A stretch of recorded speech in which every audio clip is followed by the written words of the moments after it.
Intercetta i post degli utenti nei gruppi social, lascia un commento offrendo la propria disponibilità e si accorda in privato, talvolta scambiandosi anche il numero di telefono. Poi, una volta agganciata la vittima, fa scattare la truffa. Si spaccia come tecnico specializzato in lavori domestici, in particolare idraulici e riparazioni di elettrodomestici, ma anche sostituzioni di caldaie. Si tratta in realtà di un truffatore seriale. Nella sua trappola sono finite centinaia di vittime da tutto il nord-est. Quest'estate ha battuto a tappeto il territorio veneziano, ma ha girato anche nel trevigiano, padovano e bellunese. Il modus operandi è sempre il medesimo. Dopo aver intercettato la vittima, si presenta con una certa tempestività presso il domicilio del cliente sfoggiando una tuta da lavoro e un borsone con attrezzi. Dopo un sopralluogo rappresenta la necessità di un anticipo per l'acquisto di materiale o pezzi di ricambio, nonché per le lavorazioni da effettuare.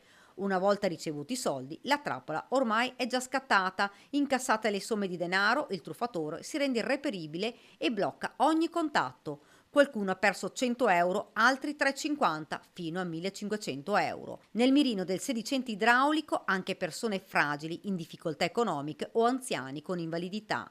L'uomo, che sarebbe residente nell'Asolano, nonostante numerose querele, fino ad oggi è rimasto impunito e le vittime, che hanno cercato di mettere in guardia altri cittadini, sono state minacciate dal truffatore.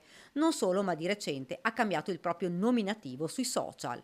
Seriale, ma anche impavido, il sedicente idraulico non disdegna neppure i pagamenti effettuati mediante bonifici o ricariche sui conti intestati allo stesso o alla compagna, utilizzando i dati ed emettendo fatture di una ditta che risulta chiusa da anni. Una vicenda che pone interrogativi sull'efficacia degli strumenti di prevenzione e sulla difficoltà di fermare reati seriali di piccolo importo, conosciuto anche dalle forze dell'ordine, ma ancora libero di truffare chiunque.